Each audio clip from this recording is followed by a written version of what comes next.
And Maeve rose to the occasion, and I was terrified for her, but she just was perfect at it. Thank you so much for being with us today. So we just heard the students talk about, with great clarity, what it's like to connect private sector incentives with public sector needs and create this amazing sort of opportunity where it feels natural to have goals coalesce to advance a better society or better city or a better healthcare system, which is what we're going to talk about today, healthcare systems of the future. So I have one quick provocation for each of you. And I wanted to start with Anil first, representing more sort of the big multilateral world and the community. And we've heard, today is about talking about futures, right? Not just the future, but futures. And you're sort of at the heart of connecting private sector and the public sector. And you've done so in the last couple of years or more with this concept of self-care.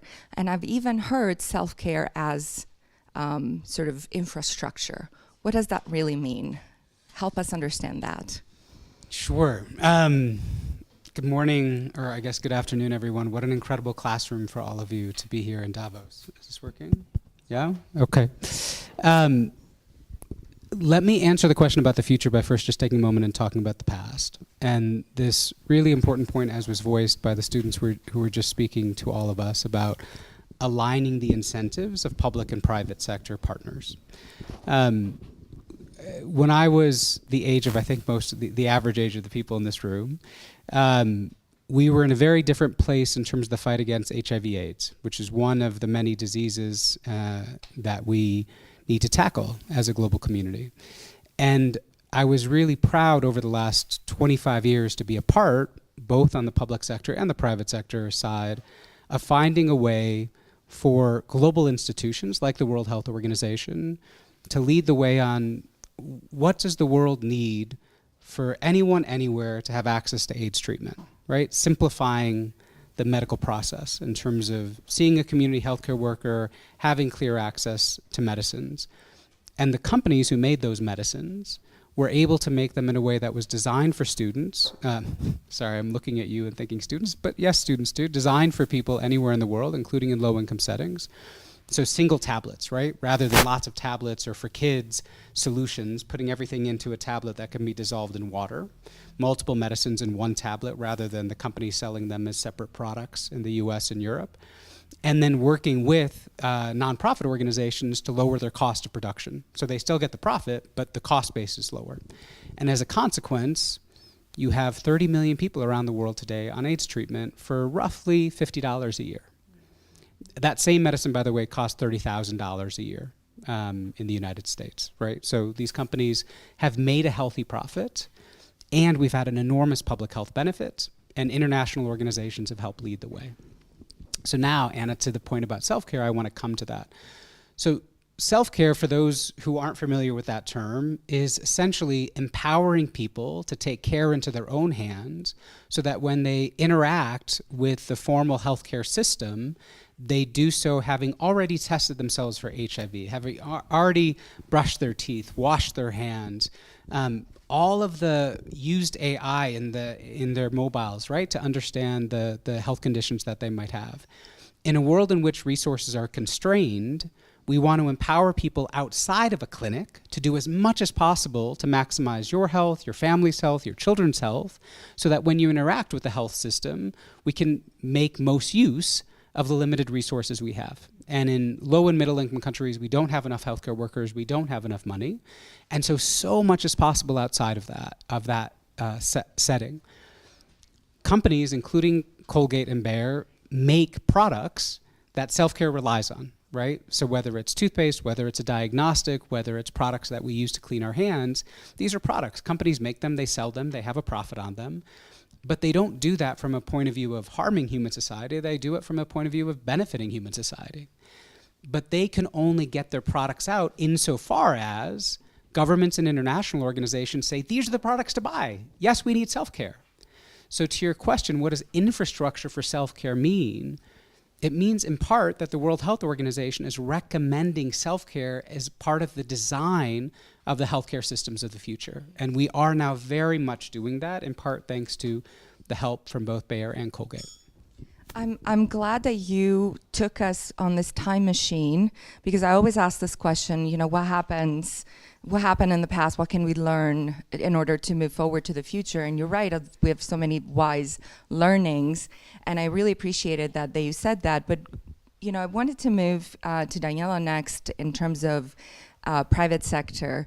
And, I talk about, we heard the students talk about incentives, we talk about alignment. And for you, the question that I have is, we talk about how we can create more opportunities for more healthful opportunities for more people around the world. So it's more access, right? And equitable access. How do you see the private sector helping sort of close those gaps and that last mile where the public sector, for example, is having sort of friction? Yeah, thank you for that. Well, first of all, I would say it's really great to be here in this room, and I love these jackets. I want to know where I can get one, and I'm very inspired also by this like band drum situation, and I want to know where I can get that for my next event. So already have some great inspiration coming out of here. So it's an honor to be here. And I would also say, just back to the previous speech that was brought up, there was a mention around sustainability in cities and resilience. And if we look at where the world is going, and Anna, then I'm going to come back to your question. I'm just going to take a brief detour. If we look at where the world is going, by 2050, 70% of the world's population will be in urban environments. And what this means is when we think about the future of healthcare, when we think about the future of sustainability and resilience, we have to look at how we're redesigning and reimagining our systems.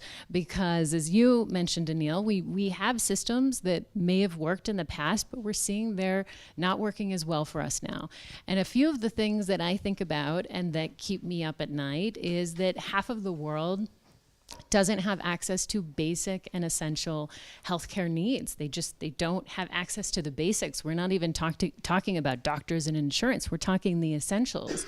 And so when I think about this space of access, and one of the things I'm really passionate about is how do we better enable that? And a big pathway to enabling that is self-care, what Anil was talking about. And to give you a frame around self-care as well, we may sometimes think about it as, luxury and bubble baths and massages, and those are all fine things, but we're really talking about science-based self-care here and interventions. And if you're in a humanitarian situation, or if you're part of the population that doesn't have access, self-care is your first and your last line of care.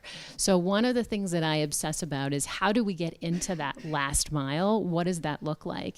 And how do we meet people where they are? There was just a really interesting article I was reading before coming here to Davos, and it was a former CDC head, the Center for Disease Control in the US, and she's predicting, look, if we get healthcare right, 90% of healthcare is actually going to be happening at the home. And the why around that is if you look at the data, and even in a developed market, right? I'll take the US as an example. On average, you're spending an hour a year with your doctor, an hour. On average a year, and that's in a good year. And in the majority of the world, we're talking 5 minutes. 5 minutes is all you get max. So the rest of the time, what are you doing? You're doing self-care. And when you think about it from how do you keep your family healthy? Are you taking vitamins? If you're pregnant, you're probably taking prenatals. You should be taking prenatals. So these interventions that are science-based are incredibly powerful. And I think about it now also in terms of diagnostics and data and the tools we have. So now we have the ability to do rapid self-diagnostics and testing. You were talking about even, HIV/AIDS and the ongoing monitoring and the treatment and how we make that more accessible. So Anna, to your point, what role does the private sector play? I think there's a huge role to play, and it's through 3 different lenses. And the first lens is actually around skills and capabilities inequalities from things like supply chain. So the ability to get products to people in a way that they are usable. Distribution is another big thing. We talk a lot about last mile distribution. So we have a goal to expand access for 100 million people in underserved communities by 2030. And a key part of that is actually meeting people where they are. Last mile delivery, which in some places can mean bikes. And other places, we see a lot of power in community healthcare workers who are known in the community. They have the trust that's been built up. And then they can actually go into the community, assess the needs. Health education and literacy, which can seem very basic, is incredibly powerful. Just understanding and knowing the risks that you may have at different moments in your life, and getting that health education, and then the testing, and then in some cases those products that come directly to you, is absolutely critical. And then the third piece I would say is there is a very real piece around financing. And this is the piece that I'm absolutely obsessed with, which is why I'm a big fan of what the WHO Foundation is doing and other colleagues like Colgate, et cetera. If we want to build and reimagine this future, we also have to finance it. And that is going to include innovative financing mechanisms. So things like, we're seeing right now global health is under an incredible amount of strain, with the US and other countries kind of pulling back. And what we need to be focused on is innovative measures like public-private partnerships, like innovative finance, blended financing. And I'll give you one example, and then I'll wrap. One of the things that I'm very excited about is there is potential to do things like health outcomes bonds. So where you are focusing on changing the incentives so that the financial incentives are actually around returning health outcomes. There's a lot of potential in this. We're working right now with the World Bank on trying to do the first ever health values bond, specifically around sub-Saharan Africa, specifically around women's health. But these are the kinds of things that I do think hold promise at a time where we know we need to design differently. We know we have to think about access differently. And then the last thing I will say is partnerships. You can't go this alone. There's not going to be one organization that tackles this. Health is wealth. It's an essential core part of being human, and we need to do this in partnership. That was a masterclass, I would say, on sort of how public-private partnerships have evolved over the years. And you saw some of the themes that we even heard about earlier today, incentives, collaboration. And so for you, Isha, your colleagues, right, in a different time, you probably wouldn't be on the same panel, but it is because the industry has come together in a very interesting way. And today, again, I go back to, it is about building healthcare systems of the future. So for you, Isha, even though you're also in the private sector community, to mind comes, back in the day when I started my career during the UN Foundation, and our job was to figure out how to accelerate, if you all remember, the Millennium Development Goals, not the Sustainable Development Goals that are now, but the Millennium Development Goals. The MDGs didn't succeed as much, but they were in the purview of a handful of solution makers, and that would be heads of states and ministers. And then the SDGs changed the paradigm. They opened it up to a much bigger group of solution makers. They made it everyone's business to bring solutions to these challenges. And so now we have you both actively solutioning with Anil. So you're working on these public-private partnerships. So for you, Isha, I would say, tell us a little bit about, from your perspective, what does that mean? But also, what are we missing? Who else do we need to bring to the table to solve with us? Thank you. I will also start by saying thank you for having us. I love this multi-generational space you've built to bring in the voices of the future. And I'll loop back to that at the end of why this space is so special. But I would like to start by just sharing, I've been across the public and private sector working in global health and social impact. And what I've noticed is that there is this huge information asymmetry that still exists between the different sectors, but we're all working on the same puzzle, but different pieces of it. And we're not always keeping the bigger picture, the bigger puzzle in mind. And that's because we're not speaking the same language. We're building on our own, and we're building in silos. And so now, to tie it to the UN SDGs, the UN, there's a $4 trillion gap today in meeting the UN Sustainable Development Goals by 2030. But what's interesting is that those resources and that capital exists in the private sector. And then when we see, okay, the public sector, to simplify it for the sake of this conversation, there's a lot of public sector actors that are already doing the good work. They're doing the work on the ground. We have, nice innovations, but maybe they're not able to scale them. Then we have private sector organizations that are looking to do good work in the world. They want to find the right partners to help them scale maybe programs that they're trying to do. To Daniela's point, they also have the resources. They have the capital to invest in this work. But what's missing is this tie between them. And that's actually where I applaud the WHO Foundation, because I think that they have been able to broker conversations between the public and private sector to make it possible for companies like Colgate-Palmolive and Bayer to form partnerships to support the work that the WHO is doing.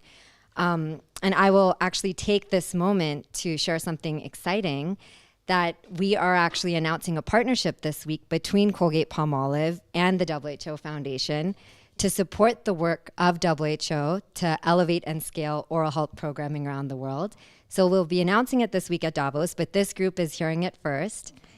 So thank you for being a part of our moment. And we are just looking forward to supporting the WHO in the independent work that they'll be doing to solve this problem. So kind of looping it back around, we're working in silos. We need to work together. No single organization should be tackling this any problem alone. And for us, the focus is oral health, and no better organization to support than the WHO in scaling their efforts. In our last mile of a rapid fire quick chat with all three of you, same question. What's missing? We ask this at World in 2050 all the time. Our two main questions we ask our leaders are, what's missing right now is what's being born that we need to help arrive well, and what's decaying that we need to let go. And so I'll add, condense the two and say what's missing. If someone here, we could wave a magic wand, what is it that could really take this partnership to the next level? Who wants to start first? Do we want to do it the way we started? Yes.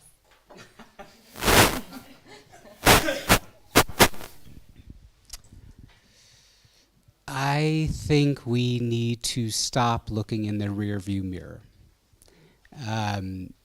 I think if I'm looking in the right direction towards the bricks that was mentioned in the last conversation, I'm really inspired by that, because I think this last year of major reductions in government funding for humanitarian and health programs have led a lot of wonderful, smart, well-intentioned people to say, how do we maintain what we had in the past, but with less resources?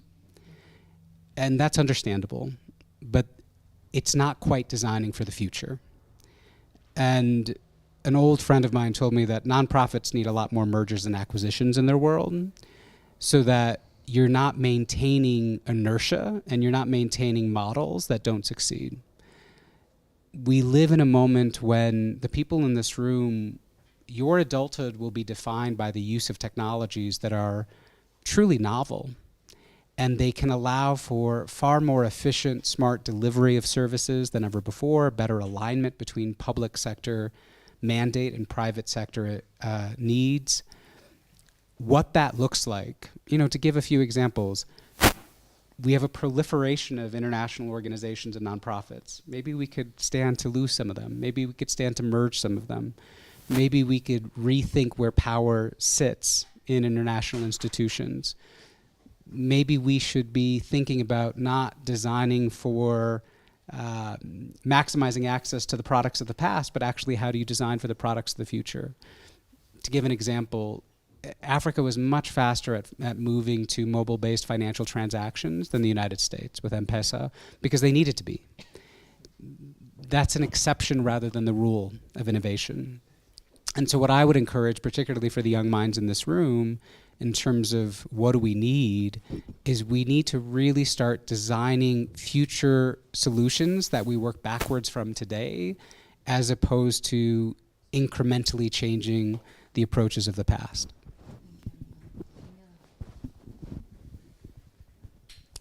I'm reflecting for a moment because I think that the challenge and the opportunity are the same. And maybe there's 3 points on this. So the first point is the opportunity I see is similar to Anil, and it's the same. The opportunity and challenge are the same. So the challenge is we still have silos, very entrenched silos, especially across health. And this speaks a bit to what you said about not looking in the rearview mirror, but going forward. The opportunity I see is to break the silos. And for example, if I think about 2025, I receive more phone calls, more emails, more outreach from peer companies, from NGOs, from organizations saying, hey, how can we work together? So I think in the midst of what has been really a crisis in global health, what has emerged from that is a realization that the future of that is going to be built by those who can put aside what might be entrenched silos and figure out how to work together. That is the future, period. So I would say, as much as I even talk about financing the future, I don't think we have a financial problem. I think we have a break the silos and work together problem, and then how do we best channel our capital into the most effective interventions that are going to drive the outcomes. And then the last thing I would say, and this is probably a call to action for all of you in these fabulous jackets, is we need people in health. We need the brightest minds in our world focused on health. And one of my missions and passions is how do we transition from a system based on sick care to one based on well care? And that is going to be in the hands of many of you. So please think about that and consider that. So you've heard that we need to break down the silos. You've heard that we need more public-private sector partnerships, and I agree with that. And I'm going to take a slightly different angle to have us think about a new area, which is human-centered design. So I hope I get this right. There is a term that's become popular in the human rights and disability movement, which is nothing about us without us. And to me, what that means is we need to build with the people we're building for. So if we're designing health systems, if we're coming up with health solutions and innovations, we need to make sure we keep the end user or the receiver or the patient in mind. And I want to share a quick anecdote that we have a program called the Colgate Bright Smiles, Bright Futures program. And it has been around since 1991. We recently celebrated a milestone of reaching 2 billion children and their families around the world with oral health education. A core part of how we execute this work is through education assets that we develop, and we share them with parents, teachers, and children in over 100 countries around the world. Every few years, we refresh the assets. We have a new theme, we have a new story to make it fun and engaging for children. One year we came up with something about adventures of the molar system. So playing on the molar system in our mouth and the solar system in space, and we launched it. And what we learned was that this concept of astronauts and space characters didn't resonate with children all over the world in the same way. So children in rural India, in the villages of Uttar Pradesh, they weren't understanding astronauts. And so we refreshed these assets every few years. And we're going through that refresh now. And we're working with a team who's creating focus groups of parents, children, and teachers in several countries around the world. And we're going to be hearing from them, what do they want the theme to be? What do they need to know? And also understanding what are their barriers to uptake for health access, for healthy habits. And so I encourage the students in this room to think about human-centered design and really including the people we're designing for into the development process. So really, there's no better way to open it to the room, because we want to hear from you. We're talking about the future, and I don't want to be the cliche that says you are the future, but we are designing the future today with you. So we're very excited to open up the conversation together and to ask you how we co-design. So I would love your help in thanking our speakers today for their insights. So how about a round of applause?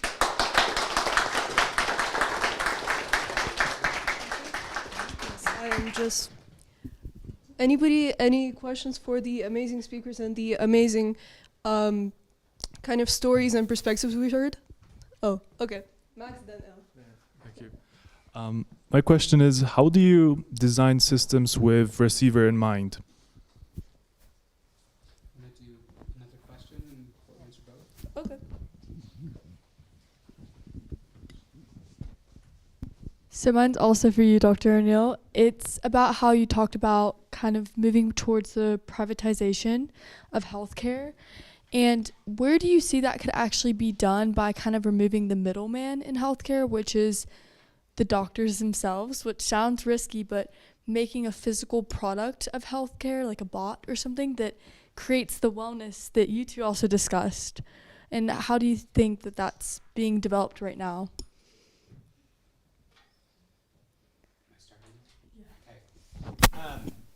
So one, I'm not a doctor. I'm the least educated one in my family, so you can call my wife a doctor, but not me. So I'm trying to answer the questions together, but I can't quite get there. So just let me answer the question about designing for a person. And I mentioned this very briefly, but I'll just use it more concretely. Children living with HIV. So I worked on this program 20 years ago. They had incredibly poor access to treatment, children living with HIV. And part of the reason is if you think about a young child in your life, I have a 2-year-old and a 4-year-old, when we give them medicine, we typically give it in the form of syrups. But the problem is that when you give HIV medicine in the form of syrups, it's large bottles, some of which have to be refrigerated. And as Daniela mentioned, it's incredibly challenging for supply chain management and distribution. So it was highly expensive, high mass, weighty, medicines that also tasted very, very poor. And so we worked with manufacturers to take the active ingredient in those medicines and turn it into a tablet. But the problem is with children, again, you may or may not know this depending on your exposure to young children, depending on how old or how much the child weighs, you have a different amount of medicine. And so we created scored tablets. And so you would either have a quarter of the tablet or half of the tablet dispersed over expressed milk for those children who were still breastfeeding, or porridge. And it allowed for us to create a little bottle with the type of medicine you would expect to see as an adult, but it was designed for children. And that's allowed children living with HIV to get access to treatment. So that's one example of how you design for the patient in mind. And there's many more, and Isha's point is absolutely right. We have to design for the patients that we're thinking about. Removing the middle person, though typically middleman. There's many examples of that, and I'll just give a couple. One is in many parts of the world, and this is, I think, different than maybe where you were going, medicine is actually not available. It's not typically accessed through the public sector. You don't go to the doctor to get medicine. You go to a pharmacy. In Nigeria, if your child has fever and you're trying to figure out whether they have malaria, or you even know they have malaria because you have access to rapid tests through a pharmacy, that medicine can sometimes be absurdly expensive because it's going through a whole chain of distribution on the private sector side. So a retailer sells it to a pharmacist. And so we created a number of years ago a supply chain subsidy. So we actually subsidized it. So we took some of that international money, we subsidized it at the top of the supply chain. So at the end of the supply chain, it was much lower cost. Today, a great example of how you eliminate a middle person is through technology. And we have to be really careful about this. Everyone's excited about LLMs, and I do it too with my own children. Go into a model and you say, here are the symptoms. Or with my mother, who's older, I actually upload radiological scans. And I say, what is this saying? Because it's going to be 2 weeks before we have the appointment with the doctor to read the scan. It's a great way to accelerate and to enhance your engagement with the healthcare system. But it is very important that those models are regulated and the information is accurate, because one of the great right now, the #1 source of health information for anyone in the world is the internet. it's not a provider, it's not a human. But how do we ensure that information is accurate? That's one of the programs at the World Health Organization, working with social media companies to actually eliminate misinformation online about health. And how do we create the governing standards, the regulation around AI, so that we can be sure that when you're accessing that information, it's still accurate, and you still ultimately do go to a human to validate the information, right? And that can be through remote opportunities, right? So you could actually you could be in the middle of sub-Saharan Africa and you can have a doctor in Florida who validates the information. So that is still possible, but we need to make sure that the information is accurate and that it's validated and ultimately grounded by the human workforce. So those are a couple of thoughts. Anything to add or more questions? It's time. Okay. Well, we're going to have more opportunity to engage with each other at the table talks. But thank you again to everyone for your engagement, and thank you again for all your insightful remarks. Thank you so much. We only read out the questions even though we answers more time. We only read them out. We don't wait for answers.